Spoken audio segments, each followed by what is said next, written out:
I am Neetu Mathur, BSc part 3 paper 1 chordates में हम development of Herdmania देख रहे थे, जिसमें रीट्रोग्रेसिव मेटामॉर्फोसिस या पश्चगामी परिवर्धन देखा जाता है। पिछले चैप्टर में हमने देखा था, पिछले लेक्चर में, कि किस तरह से जो ये लार्वा होता है उसकी संरचना होती है, और ये विकसित प्रकार का टेडपोल लार्वा होता है, बहुत छोटा, और ये लार्वल अवस्था के अंदर टेस्ट से ढका होने के कारण इसमें फीडिंग नहीं होती है, और ये फोटो पॉजिटिव और जियो नेगेटिव होता है, यानी कि सतह के ऊपर तैरता रहता है, धरातल से ये दूर होता है और फीडिंग नहीं होती। लेकिन 3 से 4 घंटे की एक्टिव स्विमिंग के बाद में ये फोटो नेगेटिव और जियो पॉजिटिव हो जाता है, यानी कि फोटो नेगेटिव मतलब प्रकाश से दूर और धरातल के पास पॉजिटिव हो जाता है। और इस समय ये फ्री स्विमिंग है। यहाँ पर जब ये लार्वा होता है ये कुछ खाता नहीं है, but it is free swimming, स्वतंत्र प्लावी होता है, तेजी से गति करता रहता है। बाद में ये स्लगिश हो जाता है, धीमी गति करने लग जाता है, बॉटम में चला जाता है, और ये जो सूटेबल जगह देखकर, जहाँ ज़्यादा रेत ना हो या धरातल हो, मिट्टी पत्थर कंकड़ हो, चट्टान हो, वहाँ पर अपने इन आसंजक पेपिला, एडहेसिव पेपिला जो ये हैं, ये इसके एडहेसिव पेपिला जो हैं, इनसे अपसाइड डाउन, उल्टा के आकर और अटैच हो जाता है, देखते हैं। और एक एक्टिव फ्री स्विमिंग लार्वा जिसमें एडवांस कैरेक्टर्स हैं कॉर्डेट्स के, जैसे एक्साइल नोटोकॉर्ड उपस्थित है, पृष्ठीय न्यूरल ट्यूब उपस्थित है, स्पेशल सेंस ऑर्गन्स उपस्थित हैं, उनमें मेटामॉर्फोसिस होता है, और डीजेनरेशन के बाद में ये सब चीज़ें डीजेनरेट हो जाती हैं और एक इनर्ट, इनएक्टिव, सिडेंट्री, स्थानबद्ध, सिंपल एडल्ट बन जाता है, जिसमें कॉर्डेट के कैरेक्टर्स खाली ग्रसनी और उसमें उपस्थित क्लोम, छिद्र और एंडोस्टाइल होते हैं। अदरवाइज उसमें सारे कॉर्डेट्स के जो कैरेक्टर्स हैं वो समाप्त हो जाते हैं। देखिए इसमें क्या होता है कि जो लंबी टेल है लार्वा की, कॉर्डल फिन जो हैं वो डिसअपियर हो जाते हैं, या तो वो एब्जॉर्ब हो जाते हैं या कास्ट ऑफ हो जाते हैं, हट जाते हैं। तो देखिए ये जो है ये लार्वा है, दिस इज़ लार्वा। हमने देखा है किस तरह से जो लार्वा बना हुआ है।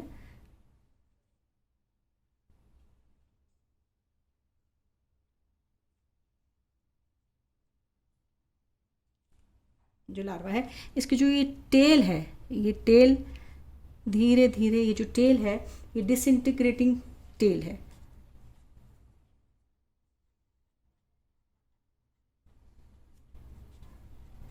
ये अपसाइड डाउन इस तरह से एडहेसिव पेपिला जो इसके हैं, ये इन एडहेसिव पेपिला से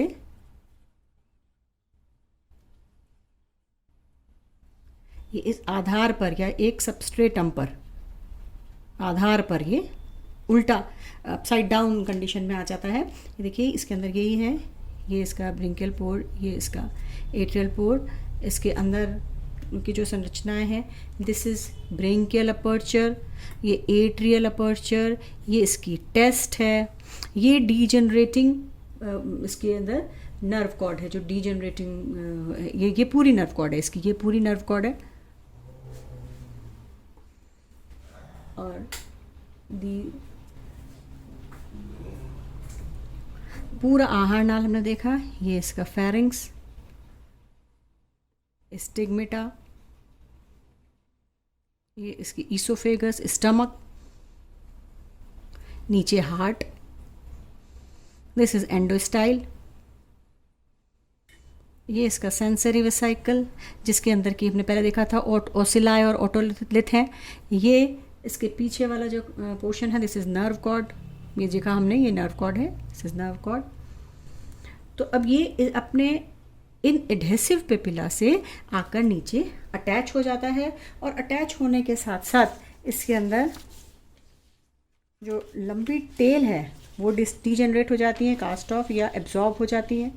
और इसी के साथ में ही जो कॉर्डल मसल्स हैं, हम देख रहे हैं कि ये सब टेल डिसइंटीग्रेट होएगी, तो उसके साथ साथ में इसकी chordal muscles, nerve cord, notochord जो कि पूंछ में उपस्थित थी, लार्वा की पूंछ में ये सब उपस्थित था, nerve cord, notochord, tail fin, musculature, ये सब कुछ डीजेनरेट हो जाता है, जो कि भक्षण की प्रक्रिया द्वारा खा लिया जाता है। फैगोसाइटोसिस, भक्षण की इसमें प्रक्रिया होती है। एडहेसिव पेपिला धीरे धीरे डिसअपियर हो जाते हैं, क्योंकि ये जो एडहेसिव पेपिला है वो चिपकने का ही काम करते थे, वो ख़त्म हो जाते हैं।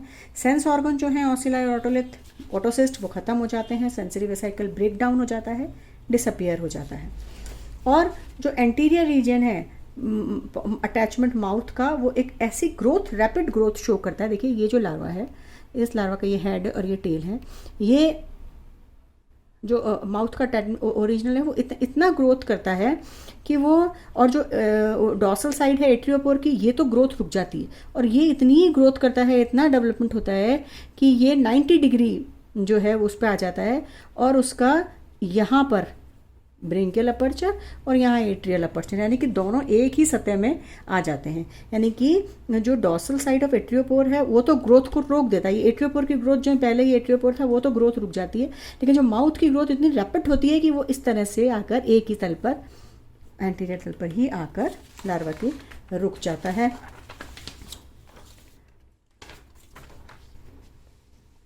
इस तरह से तो ये तो एट्रियल अपर्चर है, एट्रियल अपर्चर जो ऐसा ही था, लेकिन ये ब्रेंकियल अपर्चर 90 डिग्री के मिलकर ये ब्रेंकियल अपर्चर होता है। अब देखिए दोनों एक ही तल पे आ गए, ब्रेंकियल अपर्चर और एट्रियल अपर्चर यहाँ अलग अलग थे, इस तरह से आ जाते हैं। और ये जो संरचनाएं हैं इसके अंदर वो एडहेसिव पेपिला डिजेनरेट हो जाते हैं और एक्टोडर्मल एम्पुला बन जाते हैं। ये हैं एक्टोडर्मल एम्प्यूला, एक्टोडर्मल एम्प्यूला है, बाकी ये इसकी पूरी हार्नल गिल स्लिट्स वैसे के वैसे ये दोनों की सतह जो है वो एक ही बन जाती है।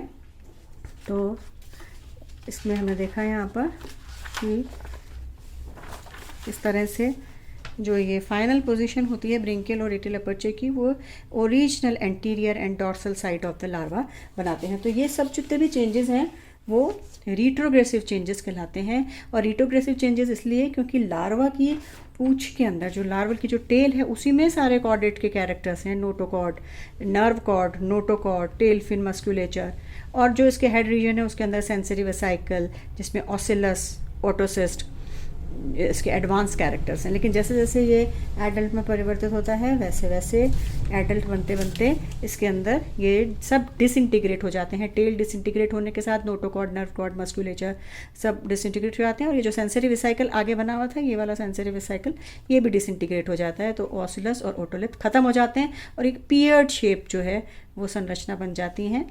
तो ये है रिट्रोग्रेसिव चेंजेस, क्योंकि एक एडवांस्ड जो कॉर्डेट का कैरेक्टर्स होते हैं, नोटोकॉर्ड, नर्व कॉर्ड, वो लार्वा में ही उपस्थित हैं, और जैसे जैसे वो एडल्ट बनता है ये सब कैरेक्टर्स उसमें से विलुप्त हो जाते हैं, डिसइंटीग्रेट हो जाते हैं फैगोसाइटोसिस की प्रक्रिया के द्वारा। तो रिट्रोग्रेसिव चेंजेस कहलाते हैं। जो प्रोग्रेसिव वही इंपॉर्टेंट है, और प्रोग्रेसिव चेंजेस भी कुछ होते हैं, लेकिन कॉर्डेट के पॉइंट ऑफ व्यू से, लक्षणों के पॉइंट ऑफ व्यू से देखें तो वो इतने इंपॉर्टेंट नहीं है, क्योंकि नोटोकॉर्ड और नर्व कॉर्ड फिर एडल्ट में नहीं होती है। लेकिन फिर भी जो ट्रंक होती है वो पियर्ड शेप हो जाती है, नाशपाती की आकृति की। हम देखिए जो लार्वा था वो एडल्ट बनते बनते वो उसकी जो आकृति है वो पियर्ड शेप हो जाते हैं, और इसके अंदर 4 लार्जर एक्टोडर्मल एम्प्यूला बन जाते हैं चारों कोने में। ये देखिए ये लार्वल एक्टोडर्मल एम्प्यूला है। This is degenerating tail. This is test. Degenerating otocyst. And this is ectodermal ampulla. देखिए इसके अंदर ये जो चेंजेस हुए, इसके अंदर जो एक्टोडर्मल एम्प्यूला बना है उनके अंदर ब्लड लाइक फ्लूइड सर्कुलेट होता रहता है। इन एम्प्यूला के अंदर ब्लड लाइक फ्लूइड इनके अंदर जनरेट होता रहता है, सर्कुलेट होता रहता है, और ये रेस्पिरेशन के काम में आता है। और दो स्मॉलर एक्टोडर्मल एम्प्यूला भी बनते हैं। इन चारों के अलावा ये 2 छोटे छोटे एक्टोडर्मल एम्प्यूला भी इनमें बनने लग जाते हैं। एडल्ट के अंदर न्यूरल ग्लैंड होती है, न्यूरल ट्यूब से बनी हुई, और नर्व गैंग्लियन होते हैं जो कि मिड सरफेस पे आकर इकट्ठे हो जाते हैं। दोनों एट्रियल और वो जो अपर्चर है, एट्रियल अपर्चर और ब्रेंकियल अपर्चर, उनके बीच में यहाँ पर न्यूरल कॉम्प्लेक्स बन जाता है। और ये जो बीच में आया है उसके अंदर न्यूरल ग्लैंड और नर्व गैंग्लियन उपस्थित होते हैं। जो टेस्ट है वो मुख पे से हट जाती है। मुख पे से टेस्ट के हट जाने के कारण ये दोनों ओपन हो जाते हैं और ये फ्री फीडिंग कर सकता है। इसके अंदर जो फीडिंग है वो फिल्टर फीडिंग होती है, सीलियरी फीडिंग होती है। फेरिंग्स जो है वो बड़ी बास्केट बन जाती है, उसके अंदर खूब सारे गिल स्लिट्स उपस्थित होते हैं। रेस्पिरेटरी बास्केट ब्रेंकियल सैक बन जाती है। स्टमक एनलार्ज हो जाता है, इंटेस्टाइन बढ़ जाती है, कर्व्ड हो जाती है, लिवर डेवलप हो जाता है, एट्रियल कैविटी एक्सटेंसिव हो जाती है। इसके अंदर हार्ट और पेरिकार्डियम डेवलप हो जाता है। गोनाड्स और गोनोडैक्ट जो होते हैं वो लार्वा की मीजोडर्म कोशिकाओं से बन जाते हैं। हमने देखा लार्वा के अंदर जो मीजोडर्म की जो कोशिकाएं होती हैं, ये जो मीजोडर्म की सेल्स हैं, ये जो मीजेनकाइम की सेल्स हैं, ये जो सेल्स हैं ये गोनैड्स का निर्माण करती हैं। और पूरी जो टेस्ट और ट्यूनिक होती है वो एंटायर एनिमल को कवर करती हैं। कठोर होती है, थिक होती है, वेस्कुलर होती है, टफ होती है और एनिमल को अटैच करती है फुट से अगर नेसेसरी हो तो इस तरह से ये जितनी भी स्ट्रक्चर्स होती हैं ये शो करती हैं कि जो भी हर्डमानिया है उसके अंदर रिट्रोग्रेसिव मेटामॉर्फोसिस देखा जाता है। और इस तरह से एक लार्वल इलोंगेटेड जो संरचना है जो ज़्यादा विकसित है कॉर्डेट के पॉइंट ऑफ व्यू से देखें तो वो इस तरह से एक एडल्ट पियर शेप एडल्ट में परिवर्तित हो जाती हैं। इसको हम रिट्रोग्रेसिव मेटामॉर्फोसिस कहते हैं।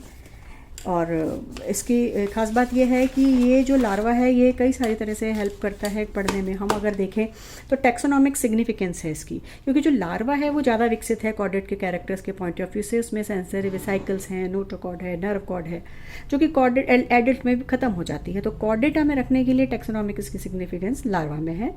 इसकी फाइलोजेनेटिक सिग्निफिकेंस भी है क्योंकि ये अपने पूर्वजों को दोहराता हुआ सा लगता है, क्योंकि जो लार्वा है ये अपने पूर्वज यानी कि फिशेस के जैसे या टैडपोल लार्वा की जैसे मेंढक के दिखाई देता है।